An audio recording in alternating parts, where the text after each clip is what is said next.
Momento de entrar en contexto, bienvenidos todos a nuestro espacio, un gusto como siempre saludarles a través de esta señal, la señal de Canalí. Hoy martes 28 de febrero, despedimos el segundo mes de este 2022, se nos fue rapidísimo.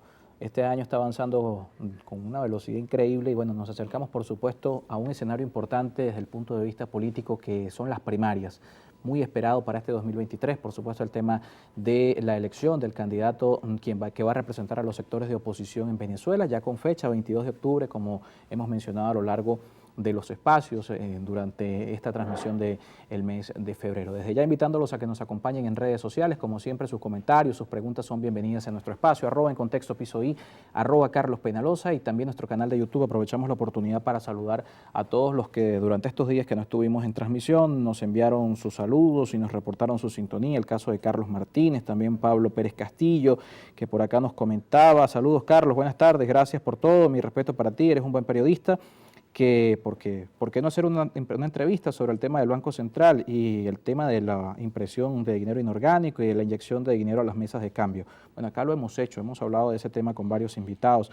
Edgar Ramírez también nos escribió, Virgilio García, Lenín Salinas, muchísimas gracias también a Mac Julie Real, que se suscribió en las últimas horas al canal, y a Jolfred Bernabé Montilla, y como siempre Gilbert Johnny Pacheco, que el lunes nos reportaba que estaba en sintonía de nuestro espacio. Ayer, por cierto, lamentablemente no pudimos acompañarles en vivo porque nuestro invitado, como habíamos anunciado en redes sociales, que era Bernabé Gutiérrez, lamentablemente por una situación familiar, una sobrina falleció y tuvo que viajar a Puerto Ayacucho y en las últimas horas nos canceló la entrevista. Desde acá nuestras condolencias, por cierto, para Bernabé y para su familia. Quedó el compromiso de repautar la entrevista porque era bien interesante hablar de lo que está pasando en esa acción democrática. Pues en medios de comunicación y en redes sociales circulaban informaciones de una rebelión en la granja. Era lo que íbamos a abordar con nuestro invitado. Pero bueno, hoy martes estamos listos ya con ustedes en vivo para toda Venezuela y también en nuestras redes sociales, esperando ya sus preguntas y comentarios para nuestro primer invitado, Tomás Guanipo, porque también este fin de semana, Primero Justicia ha celebrado un proceso para definir su candidato de cara a las elecciones primarias, con una victoria cercana a los 80 puntos porcentuales en las 23 entidades federales y en Caracas. Enrique Capriles en esta consulta interna podría ser el abanderado de la tolda amarilla con negro, de la tolda negra, pero en las redes sociales se ha aclarado el partido que es una consulta no vinculante. Y quisiéramos comenzar por allí nuestra entrevista con Tomás Guanipa. Muchísimas gracias por acompañarnos. Hola Carlos, ¿cómo estás? Es un placer. La verdad es que estamos muy contentos porque lo que hemos hecho el sábado es un ejercicio de democracia inédita, por cierto, en los partidos en Venezuela, sobre todo que se les pide además en este contexto de autoritarismo que estamos viviendo, el que un partido someta a discusión de sus bases la definición de la candidatura presidencial, que someta a sus bases también los temas estratégicos, creo que es muy importante. Fíjate, en los últimos 8 meses hemos ido ya a 3 procesos de elecciones internas. Una para escoger nuestras autoridades municipales, regionales y al Comité Político Nacional. Otras para escoger miembros de la Junta Directiva Nacional, es decir, hubo 4 miembros que decidimos que fuera el propio comité el que lo escogiera. Y este sábado, más de 3.000 dirigentes que componen las mesas directivas o los equipos directivos municipales, regionales, se pronunciaron sobre qué creían que debía ocurrir. Y creo que lo hicieron además con una contundencia muy clara, que allana el camino para la definición de la candidatura presidencial. Casi el 80%, como tú decías en tu intervención, de los estados promovieron el nombre de Enrique Capriles y ayer tuvimos una reunión de junta directiva para evaluar todo este resultado y lo primero que uno tiene que hacer es agradecer a la dirigencia que haya tomado una decisión, que haya fijado una postura, que nos haya dado una recomendación. Y lo que ayer definimos por un consenso absoluto de la organización es que tenemos que ganar todo el tiempo necesario para poder enfrentar las primarias. Octubre está a la vuelta de la esquina. Exactamente, que no vale la pena retrasar más este proceso y que a más tardar el 10 de marzo o antes se hará la formalización de la candidatura a través de un comité político nacional. Así que estamos contentos, estamos listos, estamos utilizando estos días para evaluar sondeos de opinión, estamos utilizando estos días para establecer estrategias y vamos con todo a buscar liderar esas primarias, a poder ganar esas primarias para poder después derrotar a Maduro, que yo creo que es el anhelo de todos los venezolanos que queremos que Venezuela entre en una espiral democrática. Decíamos en la introducción que era una consulta no vinculante, pero el resultado es abrumador. 80% habla de una imposición de la voluntad de la estructura del partido. Pero cuando se dice no vinculante, vamos a lo que estaba establecido, que también hay algunas críticas al respecto, que había establecido un reglamento, se hizo esta consulta, pero ya esto elimina todo. No, se hizo la consulta, el reglamento se mantiene, y el reglamento promueve el consenso. Y lo que ayer hubo en la Junta Directiva fue un gran consenso. Todos, empezando por Juan Pablo Guanipa, que tuvo una posición muy digna, que tuvo un respaldo muy importante ese día, que demostró tener un liderazgo muy grande internamente en el partido, dio un paso al frente y dijo: voy a acompañar a Enrique en todo este proceso. Yo creo que eso habla muy bien de lo que él es, y nosotros no teníamos la menor duda de que eso iba a ocurrir.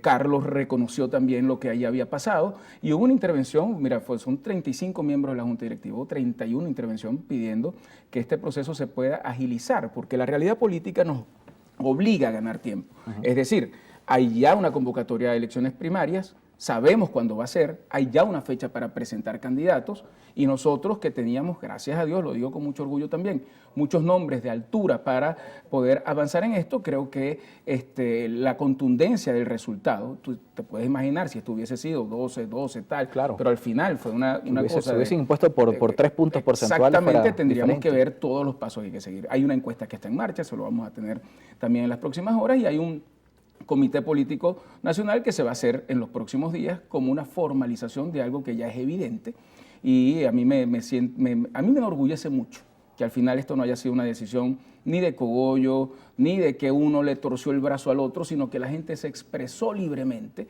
y eso le da mucha fortaleza a esa candidatura. Y ahora hoy Primero Justicia está totalmente unida alrededor de Enrique Capriles para poder liderar un proceso de primaria que permita después derrotar a Nicolás Maduro. Ese es nuestro centro.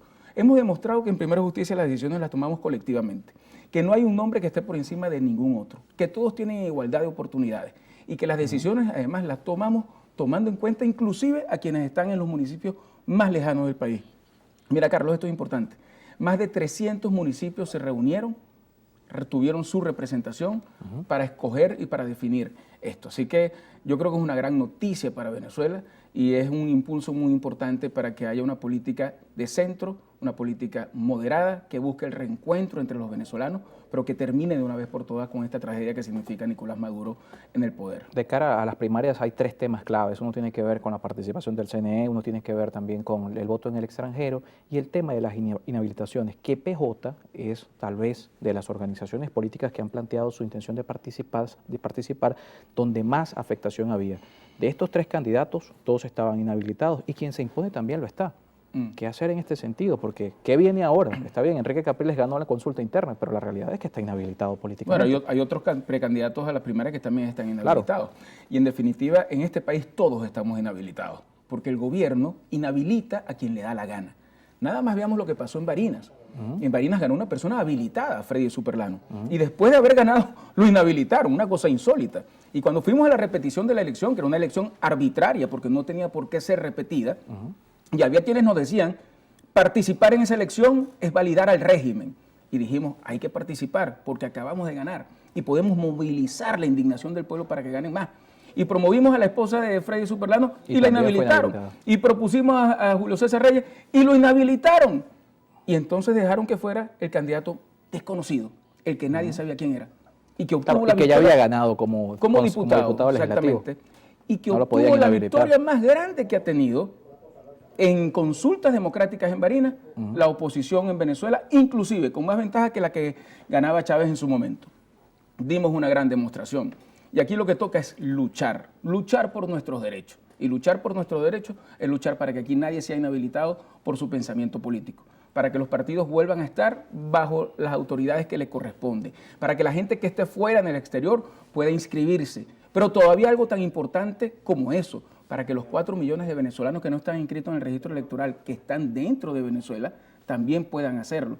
Nos toca luchar por condiciones electorales en todos los terrenos y en todos los espacios, porque en definitiva lo que a nosotros nos toca es luchar por recobrar la esperanza de un pueblo en un cambio. Hay quienes dicen: participar en unas elecciones es lo peor que puede ser. Hay quienes nos han dicho que hemos sido colaboracionistas porque hemos participado, por ejemplo, en las elecciones del 2021, pero ahorita quieren ser candidatos para este proceso. Bien bueno, porque si todos nos unimos alrededor de hacer del voto un mecanismo de protesta, de rebelión popular, vamos a ser mucho más fuertes y vamos a evitar que el gobierno trate de dividirnos entre quienes participan y quienes no participan, entre quienes son alacranes y quienes no están entregados al gobierno. Aquí lo que tenemos es que tener es una unidad alrededor del derecho que tienen los venezolanos a cambiar y entender que aquí no se trata de nombres, sino de la esperanza de un pueblo de tener un país donde pueda progresar. Y algo que para mí es muy importante, Carlos, donde podamos ver regresar a millones de venezolanos que viven afuera y que lamentablemente han visto cómo su familia se rompe, se separa por culpa de un régimen que expulsa a los venezolanos de su propia tierra para buscar oportunidades en otros países. Eso lo podemos cambiar.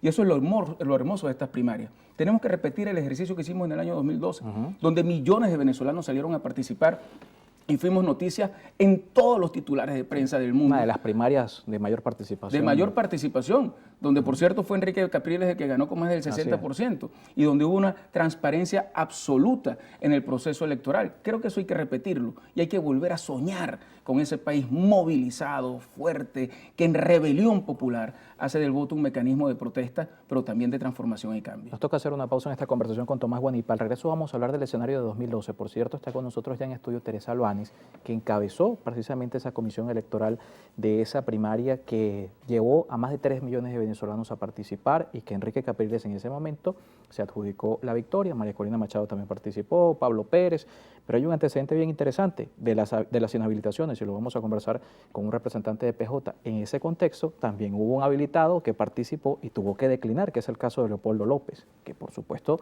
hablando de lo que viene, también es importante mencionarlo. Hacemos una pausa y recuerden que también pueden participar en redes sociales, @encontexto_piso y @Carlos Penaloza. Como siempre, sus preguntas son bienvenidas.